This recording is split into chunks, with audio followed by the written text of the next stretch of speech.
semuanya kan Ya. dalam rangka menghindari kekacauan yang lebih ya.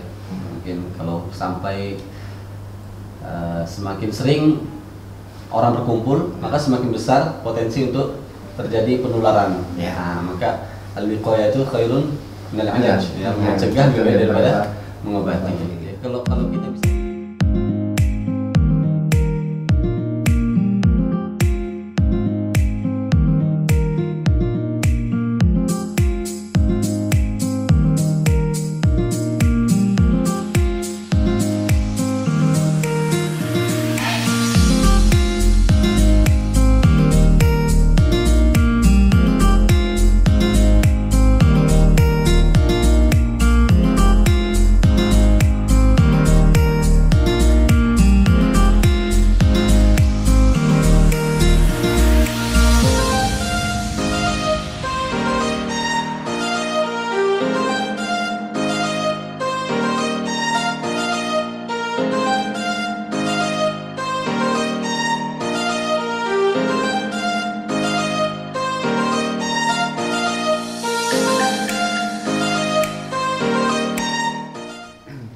Assalamualaikum warahmatullahi wabarakatuh. Teman-teman semua, apa kabar? Ahlan wa sahlan. Selamat datang kembali di Yan Vlogs. Untuk video kali ini insya Allah saya akan bersilaturahmi ke salah satu imam masjid Indonesia yang ada di Kota Ajman, Ustadz Abdul Rahman, di mana saya dengar di sana akan juga datang beberapa teman imam masjid Indonesia yang akan bersilaturahmi ke tempat Ustadz Abdul Rahman. Insya Allah pada kesempatan ini yuk kita tanyakan kepada mereka kira-kira kegiatan apa saja yang mereka lakukan saat ini pada saat pemerintah United Arab Emirates meniadakan untuk sementara sholat berjamaah di masjid, termasuk juga dengan sholat Jumat. Kita lihat apa aktivitas mereka selama ini. Yuk, untuk tidak memperpanjang waktu, sama-sama kita ke kediaman Ustadz Abdul Rahman di Kota Ajman. Assalamualaikum warahmatullahi wabarakatuh. Nah, teman-teman, ini kita sudah sampai ke rumahnya Ustadz Abdul Rahman. Ini udah di sini sudah ada insyaallah Ustadz Asep, ada Ustadz Harir juga, ada Ustadz Untung juga. Assalamualaikum Syekhna, apa kabar?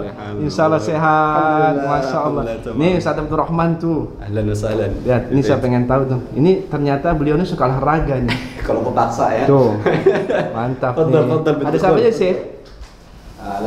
Masya Allah, ada Ustadz Asep, Ustadz Harir. Assalamualaikum. Ustadz, gimana kabar Ustadz Asep? Masya Allah, gimana Ustadz Harir? Alhamdulillah. Ustadz Untung, Masya Allah. Wah, enak sekali nih. Ini kayaknya makanannya full ini. Masya Allah. Ya teman-teman, kita ngobrol yuk sebentar sama para Ustadz ini. Kita santai saja. Teman-teman semua, alhamdulillah saya pada akhirnya sampai di kediaman Ustadz Abdul Rahman, salah satu imam masjid yang berada di Kota Ajman. Namanya apa sih masjidnya sih? Ali Muhammad Yusuf. Ali Muhammad Yusuf. Itu masjid perorangan atau perorangan? Oke. Teman-teman semua, di sini alhamdulillah saya perkenalkan ada Ustadz Untung dari sebelah kanan saya. Ini Ustadz Abdul Rahman, tadi barusan sudah menyebutkan beliau adalah salah satu imam masjid di Ajman. Ini juga Ustadz Harir, beliau juga salah satu imam di Masjid Ajman. Namanya masjid apa sih? Ghanim bin Hamad. Qadim bin Hamad. Dan satu lagi Ustadz Asep Ismatullah, beliau adalah imam masjid di Jami Al-Akhyar di Sharjah. Beliau adalah tetangga saya persis. Antum mungkin teman-teman sudah tahu kalau mengikuti video-video saya sebelumnya. Teman-teman, ini saya alhamdulillah bisa bersilaturahmi, ini pas banget. Jadi orang-orang yang saya hormati ini berada sekarang bersama-sama di sini di rumahnya Ustadz Abdul Rahman. Jadi saya nggak perlu ke sana kemari, beliau-beliau ini sedang lagi pada kumpul. Saya pengen tahu sih gitu, karena setelah kemarin setelah tanggal 16 Maret 2020 jam 9 malam setelah sholat Isya, pemerintah UAE secara resmi mengumumkan untuk meniadakan sholat berjamaah di masjid-masjid, termasuk juga sholat Jumat. Nah, yang pengen kita ketahui saat ini, kegiatan apa, aktivitas apa yang dilakukan oleh para imam-imam ini gitu loh. Kan ini sebetulnya beliau tuh adalah ya di masjid itu pekerjaannya, mengimami, berjamaah dan sebagainya. Tapi setelah ini ditutup untuk sementara waktu selama 4 minggu ke depan, karena kita tanya kira-kira apa kegiatan beliau-beliau ini.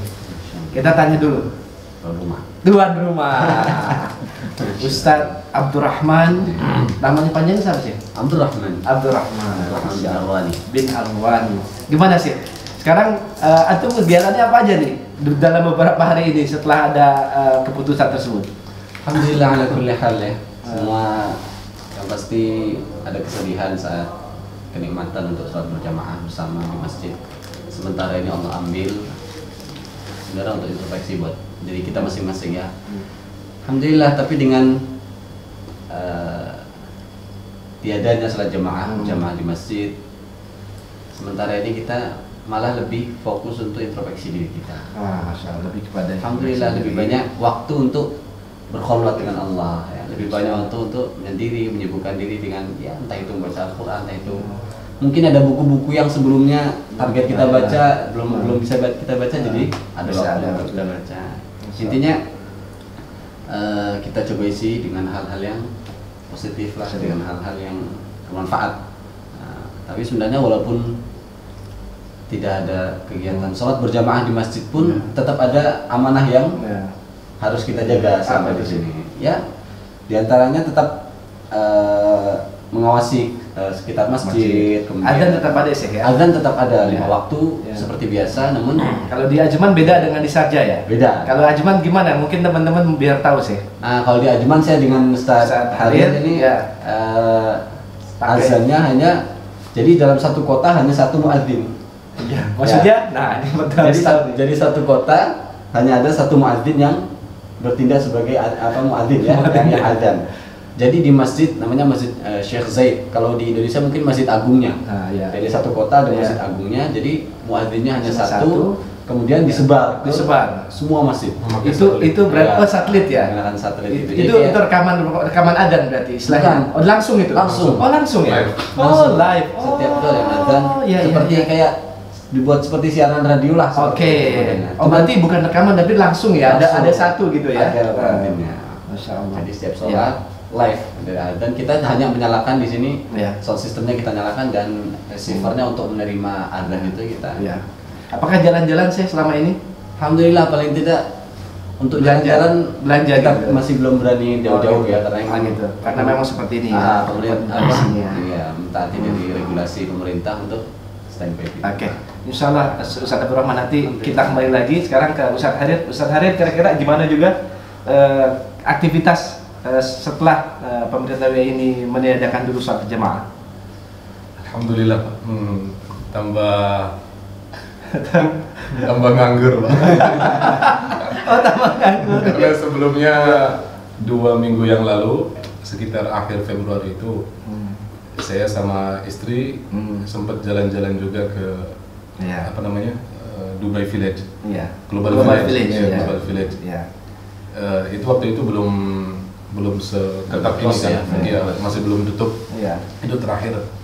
Nah, waktu itu dari terakhir itu pulang dari Global Village itu sehari setelahnya itu saya langsung sakit.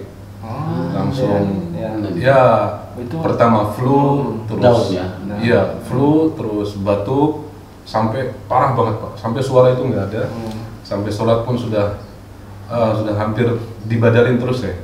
Sampai waktu itu tapi tetap ada jadwal khutbah, saya sampai alhamdulillah waktu itu masih bisa karena waktu itu cuma 4 halaman, 5 halaman. Selama 2 Jumat yang lalu itu waktu itu masih 5 halaman khutbahnya, jadi dipotong setengah.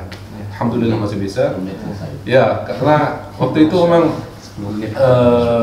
deg-degan, trauma karena itu gejala-gejala virus corona itu mirip Pak sama yang saya beritain waktu itu di waktu sakit itu di rumah itu. Jadi saya udah ada rencana mau periksa ke rumah sakit apakah ini apa naudzubillah ya. Tapi alhamdulillah karena sekarang sudah ada dokter pribadi di rumah. Mantap lah itu. Ya, mohon maaf. Jadi ada ya sebelum tidur. Ada dokternya panggil dong sini. Jadi harus dipaksa pakai obat. Alhamdulillah waktu itu istri kesini dia bawa apa namanya bunga rosella itu bagus banget buat buat tenggorokan. Dan alhamdulillah Mbak. Jadi setiap hari saya kalau malam rosella, paginya jahe, alhamdulillah sehat. Jadi sekarang kegiatannya alhamdulillah sama istri saya apa namanya perketat lagi karena mohon maaf ini sebentar lagi mendekati bulan Ramadan, jadi saya isi dengan kegiatan-kegiatan positif seperti murojaah atau yang lainnya. Itulah memang beda karena ya Pak, biar ada persiapan buat ketika bulan puasa itu. Biar ketika bulan puasa itu kita sudah terbiasa istiqomah. Masya Allah, Masya Allah, bukan main Ustaz Harith. Alhamdulillah. Gimana Ustaz Asep? Kalau antum ngapain nanya saya?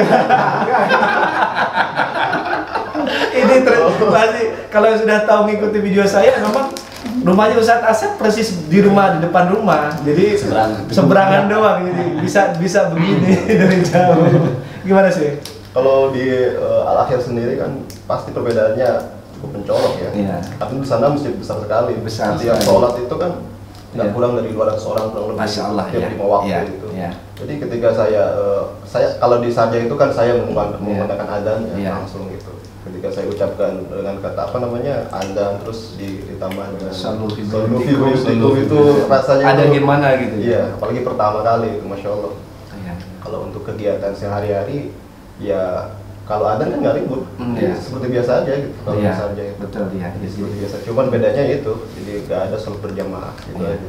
Memang kalau tadi teman-teman kalau bedanya ajman sama sarja, kalau sarja itu tetap yang memenangkan adzan adalah ininya apa ada masjidnya ada. Tapi kalau yang di ajman itu tadi ya hanya satu saja, sentralisasi satu orang adzan itu untuk seluruh kota di Ajman. Tadi sebagai informasi saja, sebelum ada keputusan ini, itu pemerintah sudah memberikan keputusan dahulu mengenai sholat Jumat itu tidak boleh lebih dari 10 menit antara khutbah dan sholatnya ya. Include semua. Ya, jadi masuk khutbah sama sholatnya tidak boleh lebih dari 10 menit untuk menghindari 2 pekan yang lalu, 2 minggu lalu. Tapi pada tanggal 16 kemarin sudah diputuskan untuk sementara waktu 4 minggu ke depan sholat jamaah itu ditiadakan dulu sampai menunggu perkembangan selanjutnya. Teman-teman, sebelum kita meranjak kepada pertanyaan berikutnya, ini saya dikasih teh poci dari Ustaz Abdul Rahman. Ternyata enak ini. Antum yang buat ya? Antum yang buat ya? Ternyata di Dubai pun di Arab Emirat ada teh poci juga. Oke, teman-teman semua, sekarang kita akan tanyakan kepada para ustadz-ustadz ini, kira-kira pendapat beliau ini bagaimana mengenai keputusan peniadaan sholat sementara, sholat jamaah di masjid dan begitu juga dengan sholat Jumat. Ustaz Abdul Rahman, kalau menurut pendapat antum gimana mengenai keputusan pemerintah di sini? Semuanya kan dalam rangka menghindari kekacauan yang lebih ya. Mungkin kalau sampai semakin sering orang berkumpul, maka semakin besar potensi untuk terjadi penularan. Nah, maka al-wiqayah itu khairun minal ilaj, ya, mencegah lebih baik daripada mengobati. Kalau kita bisa mencegah agar virus ini tidak berkembang, maka itu lebih baik daripada suatu saat nanti bertambah parah, justru tentu akan lebih susah lagi menangani. Ini membuat kemaslahatan orang banyak ya. Iya, kemaslahatan. Maka kita pun meyakini bahwasanya diputuskannya atau diberikannya fatwa ini dari lembaga fatwa Uni Emirat Arab bukan main-main, artinya pasti ada dari hujah-hujahnya juga ada hujah yang kuat dan kemaslahatan semua warga yang tinggal di Uni Emirat Arab khususnya. Syukran Ustaz Abdul Rahman atas pandangannya. Sekarang Ustaz Harith, gimana menurut antum, kira-kira pandangan antum terkait dengan keputusan ini? Alhamdulillah, karena kita di sini sebagai muadzaf atau pegawai di Kementerian Auqaf yang menangani beberapa masjid atau hampir semua masjid di Uni Emirat Arab. Ya, jadi kita patuh dengan pendapat itu atau putusan itu, karena kita yakin bahwa itu sudah diambil langkah-langkahnya, itu sudah diperhitungkan, diperhitungkan karena bedanya ini yang penting. Bedanya di sini dengan di Indonesia, Pak. Kalau di sini itu yang pertama wilayahnya kecil, Uni Emirat Arab itu, terus hampir semua masjid itu ditangani atau dipegang oleh pemerintah. Jadi untuk mengatur, untuk mengatur penutupan masjid itu mudah. Ya, ada beberapa jamaah atau beberapa masjid yang hampir pengen sholat di masjid agak memaksa, tapi itu kan itu bahaya, karena kalau sampai berurusan memaksa membuka masjid, itu urusannya sama polisi. Itu kerjasamanya bagus pemerintah. Mudah terkontrol. Mudah terkontrol. Beda dengan di Indonesia itu yang masih belum luas dan belum ada sentralisasi ya. Iya, tapi bagusnya di Indonesia itu ada fatwa MUI juga. Jadi fatwa MUI itu menghimbau agar daerah atau kota-kota yang terdampak virusnya yang banyak itu bisa zona merah zona merah. Nah, untuk yang di desa-desa atau yang masih aman itu silakan sholat Jumat, jadi nggak apa-apa masalah. Insyaallah khair. Barakallahu fiik sih atas pandangannya. Ustaz Asep, kira-kira gimana pandangan antum sih terkait penutupan sholat berjamaah ini? Kalau pendapat saya ya, ini kan salah satu putusan pemerintah juga. Misalkan kita taat kepada pemerintah juga salah satu bentuk takwaan kita kepada Allah kan. Sama aja. Apalagi untuk kemaslahatan sama orang banyak, betul. Kalau saya pribadi sangat setuju. Untuk masalah misalnya nggak ada sholat Jumat, nggak ada sholat jamaah, itu kan bisa diganti dengan sholat zuhur untuk sholat Jumat. Untuk masalah sholat Jumat, jangankan yang seperti ini, corona ini, kita sakit kepala aja itu bisa jadi uzur untuk sholat Jumat, itu bisa diganti dengan sholat zuhur, gitu kan? Sama sepertinya, seperti sholat jamaah juga bisa di rumah. Itu perhitungannya, itu perorangan ya, apalagi ini buat hitungan buat kemaslahatan orang banyak. Jadi kayaknya keputusan ini kayaknya betul-betul bijak, apalagi juga saya yakin para ulama di sini tidak main-main untuk memberikan keputusan. Saya yakin hujahnya kuat, dalilnya kuat gitu. Siapa sih yang orang biasa pengen melakukan sholat di masjid tiba-tiba terpotong itu yang ridho gitu, karena mereka sudah terbiasa Ustaz, tapi mau nggak mau kita harus terima ini untuk kemaslahatan bersama gitu ya. Kan muadzinnya pun sampai nangis. Makanya gitu. Jadi jangan diartikan bahwa kita lebih takut sama corona. Nah, ini dia betul. Kayaknya harus ada betul. Karena kita dalam program penutupan masjid ini, kita bukan jauh dari masjid atau bukan jauh dari Allah. Kita pun beribadah di rumah-rumah masih bisa berjamaah. Justru doa-doa kita lebih khusyuk atau lebih instan, lebih sering karena dalam masa hilangnya kenikmatan masjid itu terasa nikmat itu terasa ketika sudah dicabut dari Allah. Nikmatnya itu baru berasa kan? Ini hikmahnya berarti besar banget ya. Sholat jamaah itu berarti ada kerinduan. Apalagi ini baru beberapa hari kan. Ini sedangkan ini waktunya sekitar 1 bulan. Ternyata di balik semua itu ya, Allah memberikan suatu yang mungkin kita harus engah gitu. Ternyata ini loh, gitu loh. Ternyata, masya Allah. Satu lagi Pak, masya Allah. Di antara beberapa imam Indonesia yang tugas di Uni Emirat Arab itu, kan di Uni Emirat Arab itu ada 7 kota, 7 wilayah. 7 wilayah. Nah, semua muadzinnya itu pakai satelit atau otomatik. Jadi kita di satu pusat, satu kota, yaitu pakai satelit di Masjid Agung atau Masjid Kota, kecuali Sharjah dan Dubai. Sedangkan di Dubai kita tahu bahwa itu Auqafnya beda. Dubai itu nggak ada imam dari Indonesia. Yang ada di Uni Emirat Arab itu hanya di Sharjah, itu yang bagiannya adzan manual atau satu masjid itu ada adzannya sendiri. Nah itu yang di Sharjah itu, masya Allah, satu-satunya muadzin yang paling suaranya mantap, enak. Itu Kang Asep. Iya, jadi iya, Masya Allah. Ini jadi penempatan dari awalnya itu luar biasa, sudah pas. Coba bayangkan kalau saya ditempatkan di Sarja, suara pas-pasan ini, suara kan nggak enak gitu Pak. Tapi Masya Allah, dari awal itu sudah ditulis bahwa Ustadz Asib ditempatkan di Sarja. Sedangkan kita waktu itu belum tahu kan kalau di sini ada adzan otomatis, ada adzan manual. Sedangkan sekarang baru tahu kan bahwa yang adzan manual itu yang cuma satu dari imam Indonesia itu yang tepatnya itu di Sarjah itu ya, cuma Kang Asep. Dan Kang Asep Masya Allah, suaranya Masya Allah, suaranya luar biasa. Masya Allah. Kalau kita tugasnya, tapi memang subhanallah ya, saya semua sebetulnya imam-imam masjid yang ada di sini semuanya orang-orang Indonesia itu masalah suara-suaranya bukan main. Yang saya alhamdulillah sudah mendengar mayoritas itu beda dengan, maksudnya bukan membedakan dengan yang Ustadz imam-imam dari negara lain, tapi Indonesia masalah suaranya. Tapi memang kalau suaranya Ustadz Asep ini subhanallah Allah memberikan suatu hal yang luar biasa. Oke. Dan teman-teman, kita ngeteh dulu sebelum kita ngobrol-ngobrol yang lain lagi. Iklan satu lagi. Ini semua imam ada sekitar 13, hampir semua itu sudah berkeluarga dan sudah menikah. Ini ada satu ustadz, satu imam di kota Ajman, itu tetangga saya. Ini Ustadz Abdurrahman. Masya Allah, beliau itu pintar, suaranya bagus, hafalannya mungkin, basarnya lancar. Cuman sayang itu belum nikah, masih jomblo. Teman-teman, ini kita santai dulu. Ini biasanya terus terangannya kalau saya sedang berkumpul dengan para imam ini, Masya Allah, itu yang suka sering dibercandain Ustadz Abdurrahman.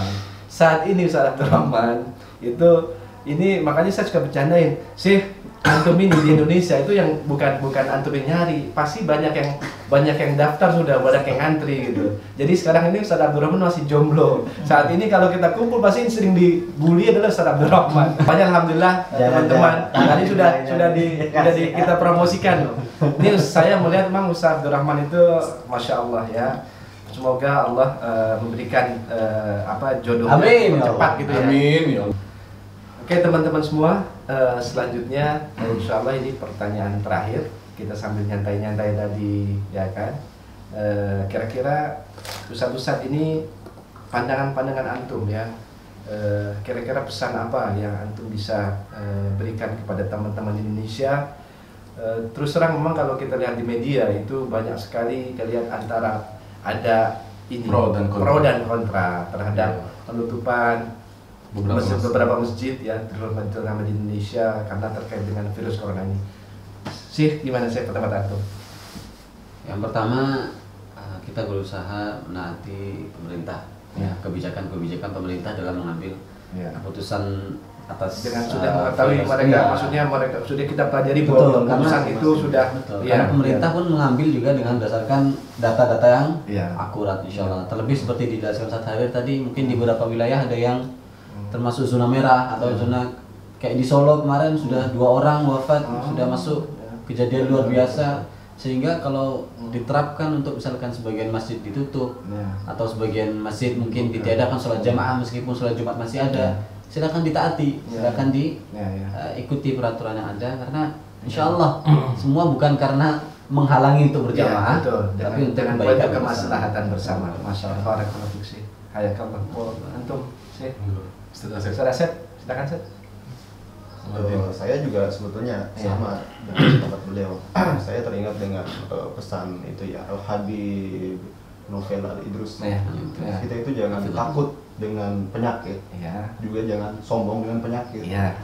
Gitu kan. Maksudnya memang penyakit itu memang makhluk Allah bersama kan. Tapi juga jangan sombong dengan penyakit. Maksudnya, jangan takut corona gitu kan. Kita tetap aja berjamaah, itu namanya sombong itu namanya. Ikhtiarnya nggak ada, kita waspadanya nggak ada. Itu kan pemerintah memutuskan sesuai dengan kapasitas ilmunya gitu. Betul. Dengan resep-resep dokter, dengan pengalaman juga. Kita belajar dari Italia, dari Iran gitu kan. Awalnya di Italia juga sama, di Iran juga sama. Menyepelekan. Dan pada akhirnya seperti apa kan gitu. Jadi sama aja. Ya mudah-mudahan Allah cepat angkat lah. Amin. Amin. Jadi pesan saya ya harus taat dengan dulu aja dengan kondisi seperti ini sih ya, insya Allah. Karena darurat. Betul. Mana sih? Masya Allah, yang penting pesan-pesan yang terbaik sudah disampaikan sama Kang Asep dan Ustaz Rahman. Saya hanya menggarisbawahi Pak bahwa yang pertama itu jangan menyamakan corona itu makhluk dengan Allah. Iya. Jangan takut sama corona, takutlah sama Allah. Itu adalah persamaan yang tidak seimbang. Iya. Itu Perbandingannya enggak. Ya, perbandingannya tidak seimbang. Kalau memakai logika gitu, kita gini. Jangan takut sama macan. Macan yang ada di masjid. Iya. Iya. Ada misalkan ada macan di masjid. Iya, Pak. Macan masjid kan makhluk Allah ya. Makhluk Allah. Sekarang kita sholat di situ enggak gitu. Di situ enggak. Coba kamu takut sama macan, takut sama Allah gitu. Nah, iya. jadi sebetulnya tidak pembandingan kurang tepat ya. Iya, karena Allah itu sang khaliq, sedangkan yang makhluk itu kan corona itu kan makhluk, jadi kurang tepat. Iya. Insyaallah. Jadi harus bisa mendapatkannya, maksudnya seperti itu. Jadi mudah-mudahan teman-teman ini dari perbincangan yang santai dengan para ustadz ya, juga ini insya Allah akan bisa sedikit membuka informasi pandangan kita terhadap kenapa kok sampai ini diputuskan untuk ditutup dulu ya gitu, karena ini semuanya intinya adalah untuk kemaslahatan bersama.